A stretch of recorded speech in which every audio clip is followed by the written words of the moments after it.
Hello there, my name is Daniel Zimmer. I'm one of the writing tutors at the Cincinnati State Writing Center. This is a video workshop entitled Improving Sentence Structure, Understanding Fragments and Run-Ons. Let's go. First, a question for you. Why are you here? If you're watching this because you are, for example, in an English composition class, you probably have to be here. Most students are here because they have to be here. Let's be honest. And we know that writing can be difficult. As a tutor myself, I have heard this from many students who have great ideas, but can find the process of writing them down a bit frustrating. But it's a skill that can help you not just with your English composition classes, but with your skills in general as a person who can read and write in the world. You might use it in other classes. You might use writing for self-expression, and in general, I think to be able to participate well in the society, to be able to express your ideas and articulate your thoughts, having good writing skills is pretty helpful. Writing can be hard, but you can learn. Today, I'm going to show you some quick fixes to make writing a little bit easier for you. I'm going to talk a little bit about grammar. I know some people love grammar. You might not be one of those people, but I'm going to do my best to make some ideas from grammar clear, and hopefully that will help you become a better writer and maybe even enjoy writing. Today we're going to focus on sentence structure. A quick note for you, about sentence structure, some thoughts about it. It's important to remember that we don't write the way that we speak, the way we have conversations, the way that we hear the language. If you are a hearing person, you have a auditory and oral sense of the language through your ear. So certain things sound right and sound okay when we're talking that don't really work well in writing. Talking is totally different. We interrupt ourselves. We use filler words like and like and right and and all those kinds of things. We also interrupt ourselves a lot. It's normal for somebody to start talking about one thing and then go, oh yeah, and that reminds me. Or start talking about one topic, change topics, go back to the first topic. So the idea of a sentence is kind of a strange notion until you try to make rules about how we write language down. Since I'm recording this at a time when most of us are having to isolate at home because of the coronavirus pandemic, if somebody in the future is watching this and things are better, good. But right now, a lot of people are stuck at home, and if you are stuck at home, one thing you could try to pass some time might be to record a conversation you're having with somebody else. Just talk about anything, and then listen back to the recording and try to write down what you hear, and see how difficult it can be to decide, how do you punctuate this? How many words did I actually say that were clear, non-repetitive words that contributed to the conversation, and how much of it was going, yeah, like, awesome, and like repeating a lot of the same words. You're going to find that what sounds fine in a conversation looks quite different on the page. When we have rules about writing, it's important to understand, in my opinion, that we have these rules in part to make the writing clearer, to make it easier for people to understand what you mean. And if you're looking at using writing as a tool of self-expression, you can learn these rules so that you can play with them later.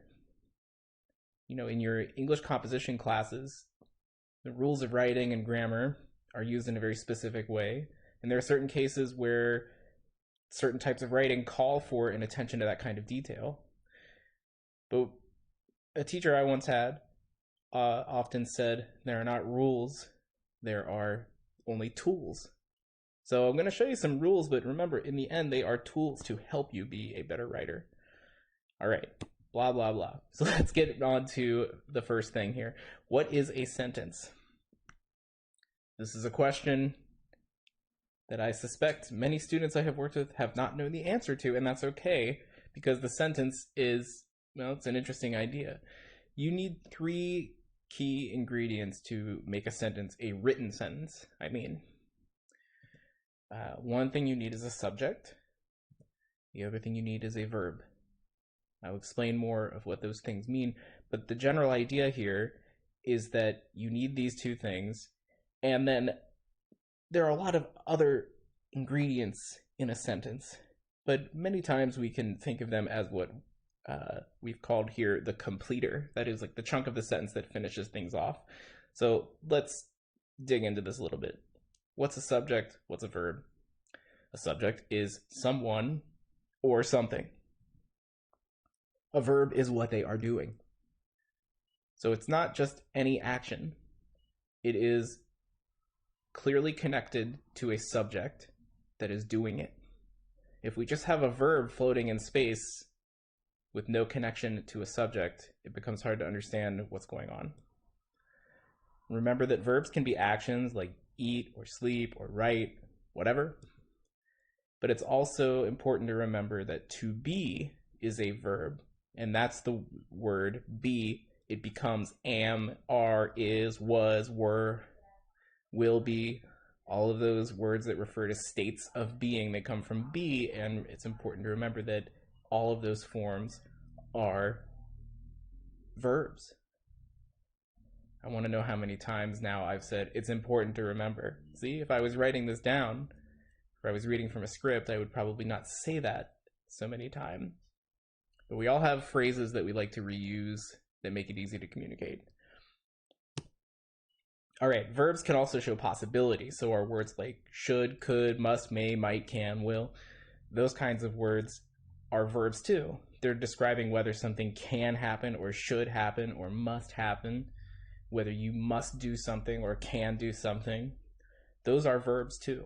They can connect to subjects. In grammar speak, we call them modal verbs. We're not super concerned about that today. Just understand they're verbs. More about subjects and verbs, okay? A subject without a verb is just a person or a thing, just kind of floating there. And you can't have a sentence without a subject-verb connection. You could have a subject like car, and you could have a verb like eat. Okay, well, if I say car eat, that's not a sentence. What's the car do? Is somebody eating the car? Is somebody eating in the car? What's going on? We need more information than that. So the idea there is that there needs to be a relationship between the subject and the verb. Finally, after the subject and the verb, you have the completer, which I have decided to call the terminator for this presentation. You will usually have other words that complete the idea in a sentence. In other words, they terminate the sentence. Let's look at some examples. Here's a subject, John. John's a person. John studies every night. Subject, John. Verb, studies every night. Keep in mind, this would follow the same structure if I said John will study every night. John was studying every night. John wants to study every night. Those all follow the same structure.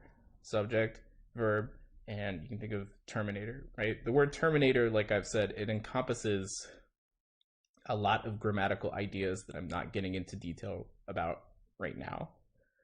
The important thing for you to understand, there I go again, the important thing.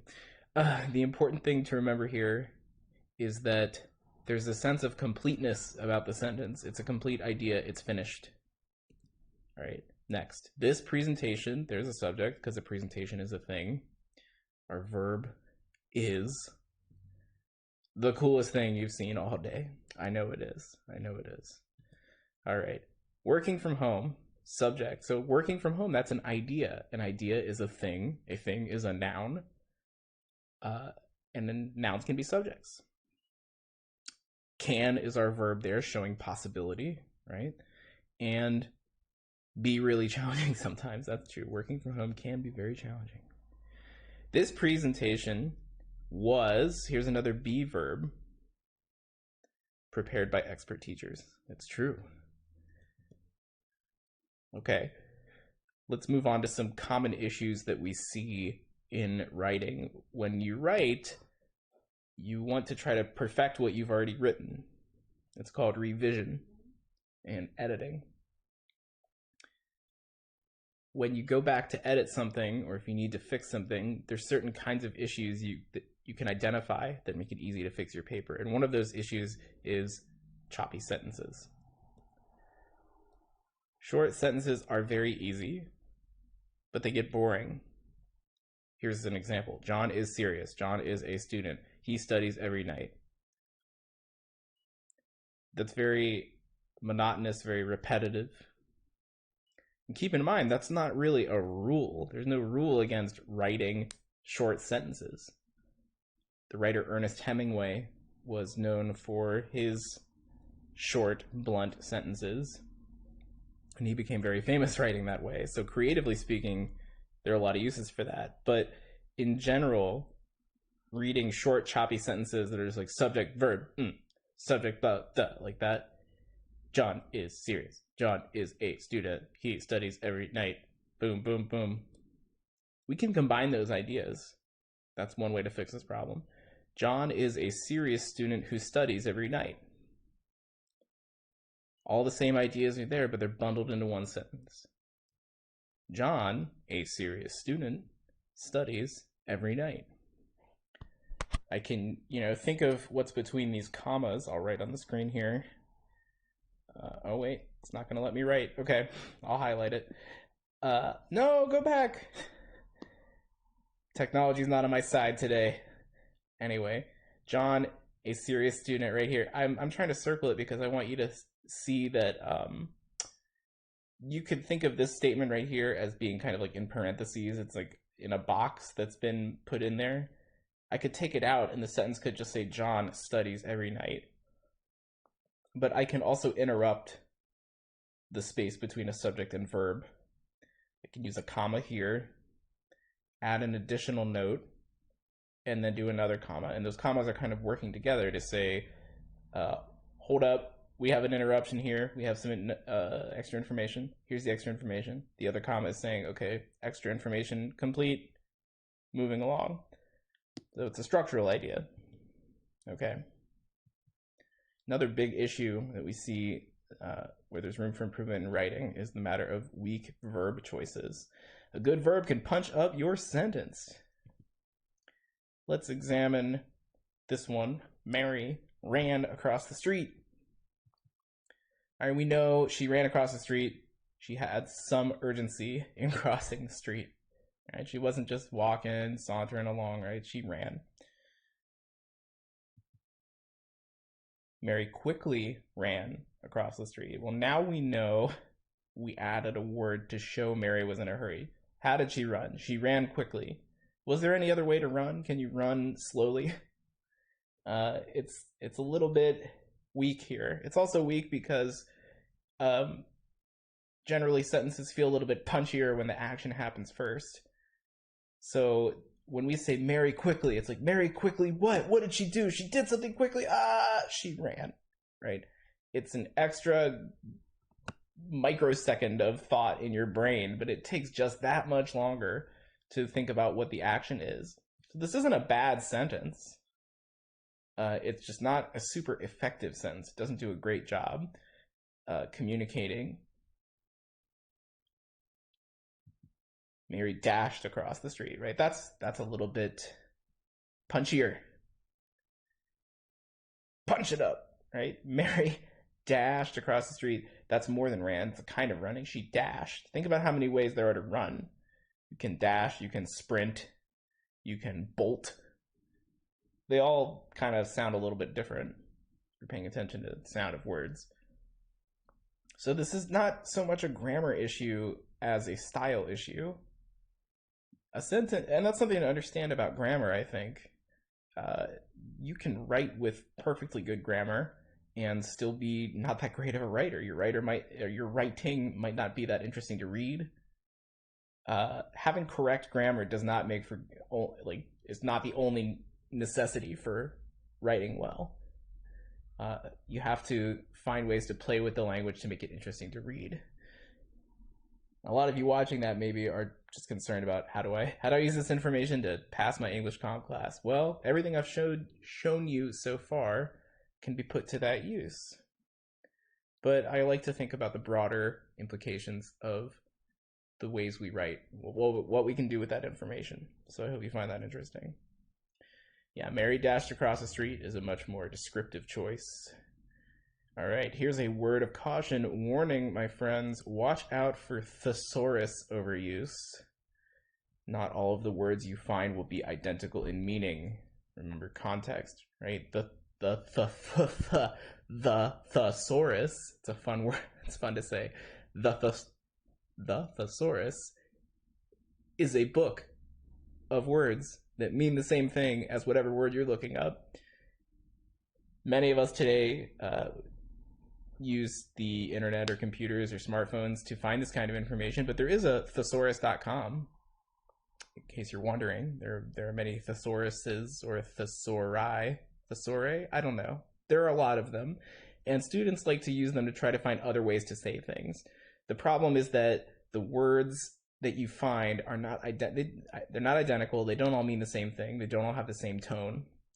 Let's think about an example here. Let's say I look up something like, I don't know, a simple word like eat. Maybe I'm writing a story about somebody eating, and I think, oh, I'm using the word eating too much. I want to find a different word from eating. So I flip to my handy thesaurus. I find, in whatever order, these would be in alphabetical order, but I'd find, devour. I'd find nibble. I'd find peck at, maybe, pecking at your food. I'd find chow down. I'd find, what are other ways to say eat? I might find enjoy, right? That's interesting.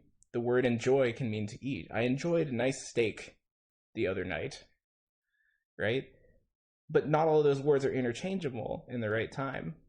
Did he nibble at his popcorn, or did he inhale it at the movie theater? Whatever person. So just remember, like, words can mean the same thing, but they can have a different tone, a different feeling. We call that connotation. Connotation is when words have different feelings, different tones. Anyway, moving on. Another issue in writing is how we connect ideas and combine sentences. Here are two sentences that are separate from each other. Some students have busy schedules, period. They still find time to study. Look, I can combine them very nicely here. Some students have busy schedules, but they still find time to study. That comma in the middle after the word schedules is linking those sentences together. Here's another example. Although some students have busy schedules, they still find time to study. That although is setting me up for a clause after the comma. I haven't gotten into clauses in this video, but a clause, very simply, is a group of words that has a subject and verb relationship in it. So some sentences are clauses, but sometimes you can have a chunk of a sentence that is a clause, and that can't stand on its own. In this case, although some students have busy schedules, is a chunk of words that cannot stand on its own. What if I just stop there? Although some students have busy schedules, you're like, what? They still find time to enjoy a steak? See what I did there? Previous example? Okay. Anyway, that comma is still linking the ideas together. It's linking the dependent clause before the comma with the independent clause after the comma. Some students with busy schedules still find time to study. So I don't want to get too deep into the weeds of, the grammatical structures that are used in every example I show you. Primarily in this presentation, I'm just trying to show you that there are other ways to express things, and you can start by trying to combine ideas in a sentence. Connecting ideas makes your sentences more concise. That means they're more to the point, It means that you're not using more words than you need to. That's what concise means. I am not always a very concise person, as evidenced by many of my comments on this presentation, but concise means we're not using more than we need to. Here's an example. John is a fan of science fiction movies. His friend Mary likes them too. John and Mary are having a great time watching sci-fi. We can combine those. John and his friend Mary are science fiction movie fans. Look at that. Trimmed it down, got right to the point. Beautiful. Another issue that you're going to run into is the matter of fragments and run-ons. A fragment is a group of words that looks like a sentence but is missing a subject, a verb, or a complete thought. Therefore, it is an incomplete sentence, right? A fragment, just like there's puzzles missing from this completely white, there's puzzle pieces missing from this completely white puzzle. Good luck finishing that one. All right. Let's see. These are examples of fragments. They tend to follow certain patterns. This is kind of a helpful way to train your eye to identify these fragments. One example is when you have a word group that starts with a preposition. So look at this. It's hard to find time to study, period, with all of my other work, period. So in that second underlined sentence, where's the verb? We have no verb. We have no action. We have nobody doing the action. It's a fragment. But you can also see that the word what at the start of the sentence. Oh, no, I'm sorry. With, the word with. My mistake. Can't edit the recording now. With all of my other work. With is a preposition. It's important to do your work on time. So on is our preposition there in the fragment. Now, I will say that this second sentence would sound totally natural in a spoken conversation. What, imagine, a parent saying to their teenage child, it's important to do your work on time. I like to emphasize it. So there's ways that we can speak that, again, don't work quite as well or clearly in writing. But if you were writing a short story or a novel or a fictional scene of some kind or dialogue, right, you might have one person say this to another person as a piece of reported speech. But when it comes to writing a paper for composition, as many of you are or will be, you don't want these kinds of fragments. You want verbs. Here's another issue that we see. Fragments and run-ons. Sometimes you'll have a word group that starts with a dependent word, which also known as a subordinating conjunction or a subordinate conjunction. Subordinating conjunction. We got home early, period. Because we left early. This word because is a subordinating conjunction. All that means is that when you have one of these words at the start of a clause, the clause is now incomplete. And again, it kind of goes to that example I said earlier with although.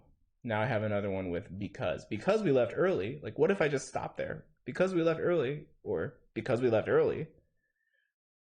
You don't know what happened. You don't know what I'm talking about. It's dependent. I need more information.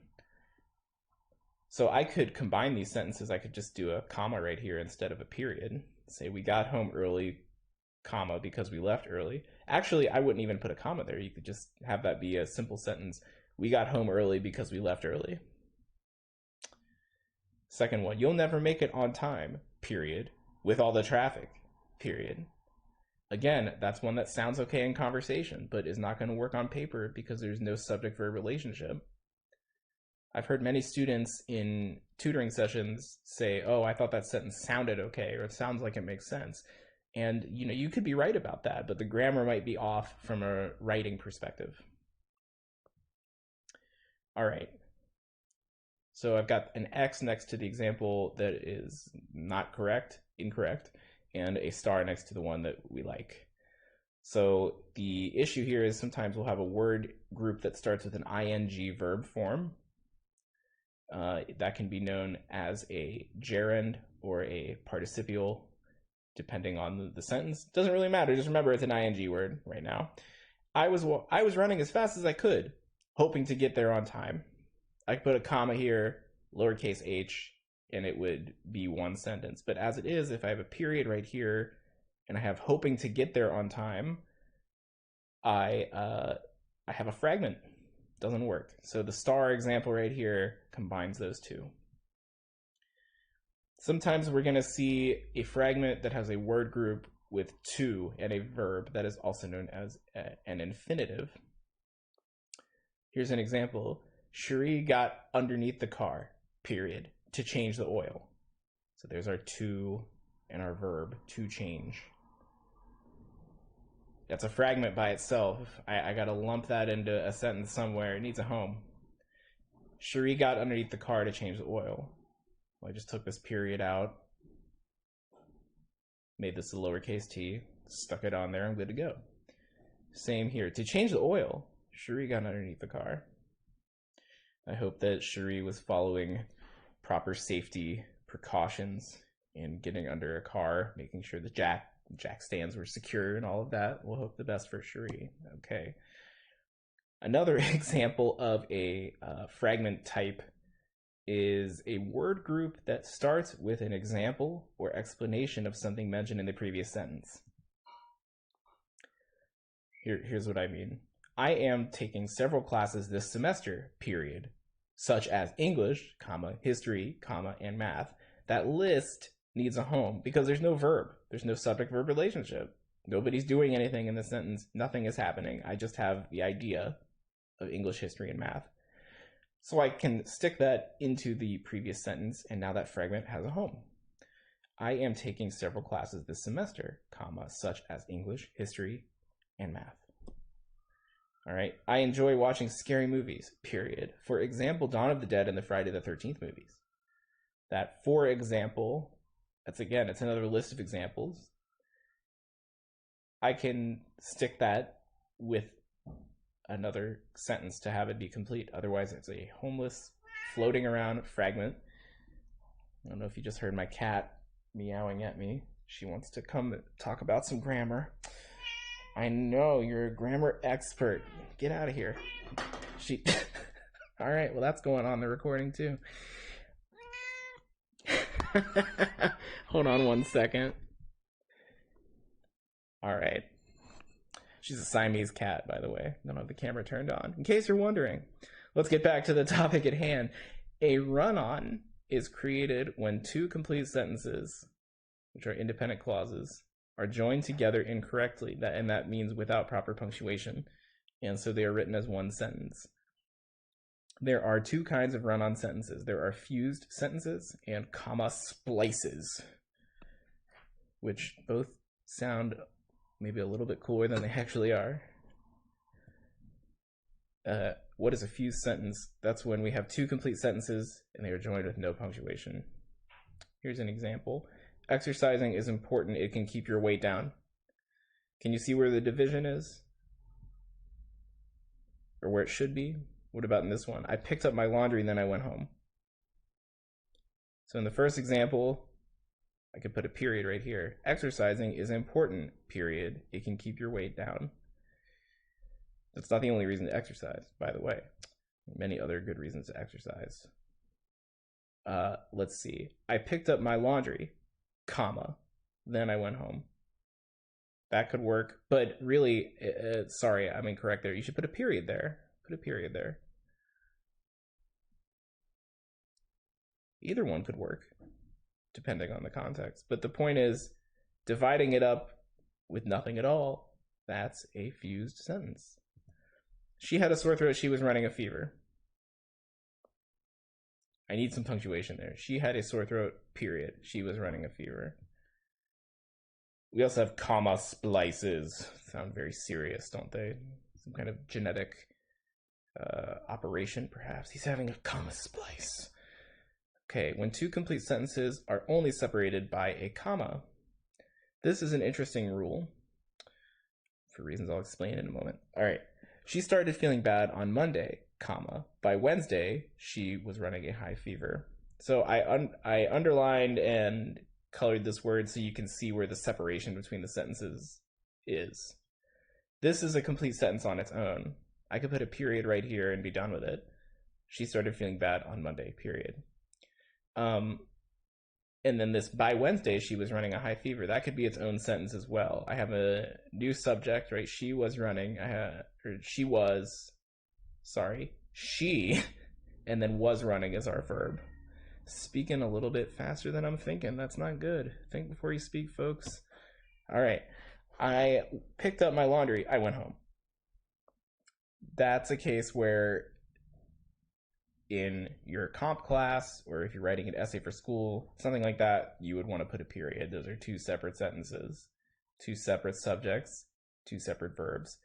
I would say from a creative writing perspective, if you're reading a novel or a short story, depending on where the author of that story is from, you might see short sentences that are only connected by a comma. But for your cases, I would say find a different way to connect them with than just a comma. I'll show you another way soon. His job paid well, however, he still couldn't make ends meet. Sorry. This one here. Oh, I can write now. Can I write? Yes. Okay. So here is the division, right? His job paid well. I could just put a period and then make this a new sentence. However, he still couldn't make ends meet. Another option I would have there would be to take out however, and I could say but he still couldn't make ends meet. I'm going to get into that in a moment, but that's an example of a coordinating conjunction. All right, fixing run-on sentences. So here we go. Here's the details, more on how to fix them. One thing is just add a period. I picked up my laundry, period. Then I went home. She started feeling bad on Monday, period. By Wednesday, she was running a high fever. His job paid well, period. However, he still couldn't make ends meet. So like I said, that's one option, period. New word, however. Another way is to place I'll underline this, a comma in a coordinating conjunction between two independent clauses. If you already have a comma, then add the coordinating conjunction. And what do I mean by that? I'll look right here. I picked up my laundry and I went home. So here I can isolate the comma and the conjunction. Don't let the spacing mess with you, right? The comma is closer to this word laundry, but it is, in my mind, I think of this as like one block, comma, and I went home. Because, I can change color too. Let's change color. Here, I, subject,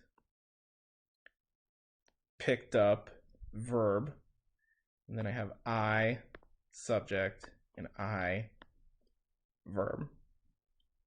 So we can think of this as one clause, and this is another clause. She had a sore throat, comma, and she was running a fever. Again, same idea, right? This is a clause, this is a clause, and I'm using this building block as a connector. That's kind of a mixed metaphor. All right. The coordinating conjunctions can be remembered with this acronym, for and nor, but or yet so, also known as fanboys. Your fanboys will always be ready to help you repair fragments. So let's look at the structure. Oops, hold on one second. Structurally, I kind of break it down into blocks sometimes. Let me choose a different color here. It's a little bit easier to see. All right. So structurally, right, I can have these two blocks. I'm going to put an I in there, and I is for independent clause. That means it's a clause that can stand on its own. I have another one here, and then I have a period. So what I can do then is do comma plus, can I write it small enough? Fan, you get the idea. Fanboy, not fav boy, fan. All right. Maybe I should have practiced this before I started recording. That's okay. It makes it seem more lively, doesn't it? More spontaneous. All right, so there's our structure there. Yeah, let's look at some examples. So here I've got the same kind of structure set up. I've got independent clause 1 here. I've got my comma plus fanboys. That says fanboys, I promise. And then here I have my other independent clause. And then I have a period, of course, because that's the end of the sentence. All right, fine, I'll neaten this up. I know some people might watch and they're like, I can't believe you just left it like that. Oh my God. Fan boys. Unfortunately, you can't write it. Oops. Where did it go? There. Unfortunately, you can't write it as boys with an I like a lot of people do these days. Use a Y. All right, here we go. Bring me my dinner, comma, for I am hungry. Okay, most of us don't write or talk this way anymore. Bring me my dinner, for I am hungry. We don't talk that way. The tone of that is a little bit old-fashioned, but the word for sometimes can be used kind of in the same way we use because. Why should you bring my dinner? Because I'm hungry. If you know Spanish, the for here is similar to the way Spanish speakers sometimes use por, right? Similar idea. Okay. It was getting late, comma, and there was no sign of the cat.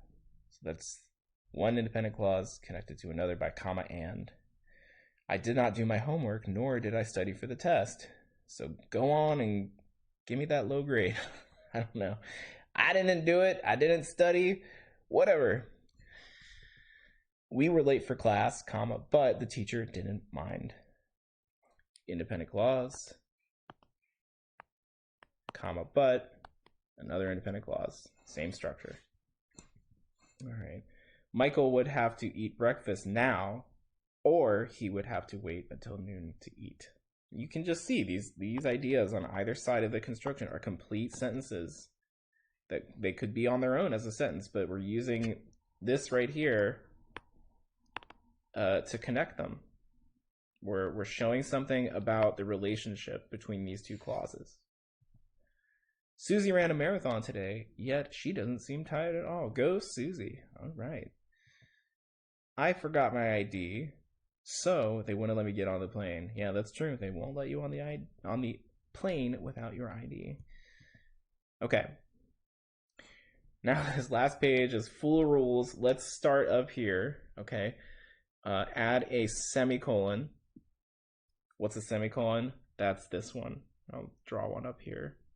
Semicolon looks like that. You've probably seen that all over the place. So there's your semicolon, okay? Between the two independent clauses. So this is another way to combine fragments. I picked up my laundry, then I went home. His job paid well, however, he still couldn't make ends meet. So here's the semicolon, here's the other semicolon. Remember, when using a semicolon, you must follow these guidelines. Okay, we've got 4 important rules about these. I will say this. The writer Kurt Vonnegut, who's a favorite writer of many, said somewhere, I forget where, he said, people only use semicolons to prove that they went to college, something like that. Like, it's the only time you're going to see people use a semicolon is to, show it off. I'll say they're pretty useful. Just depends. It's a tool like anything else. All right. First rule right here, a semicolon can only be used where a period could be used. So that's the biggest test right there. If you can't just put a period, you can't do a semicolon either. No, you can't. So that's the first test. Number 2, there must be a complete sentence on either side of the semicolon. So that's just kind of a rephrasing of the first point here, right? You wouldn't use a period if you didn't have 2 complete sentences. So the stuff on either side of it is not gonna, it's not gonna be complete. Or excuse me. Visually, let's see. If I have one sentence here and I have another here, That's the same as if I have a sentence and a period and a sentence and another period. Same idea. Okay, the other thing is the two sentences must be closely related in order to be punctuated with the semicolon. Right? If I say, I was late for work, semicolon, the boss was mad, that makes a lot more sense than like, I was late for work, vanilla is my favorite ice cream. It's like, what do those sentences have to do with each other? It doesn't matter that they could stand on their own. They're not related. Most semicolons are followed by a transitional word, which indicates the relationship of the two sentences. I don't eat much ice cream, semicolon. However, when I do, I enjoy strawberry. I don't know. I was making that one up. I'm making this whole thing up. Can you tell? But I hope you still find it useful. All right, this isn't erasing. We're going to keep going. Parting words for you. These simple fixes can improve your writing and make it readable and interesting. So I hope you have found this presentation helpful. Again, it's just a matter of applying these tools that I've given you in the video and understanding how that can help you improve your writing. So thank you for watching. Sorry for some of the hiccups there, but I hope this helps with your understanding of the writing process. Thanks.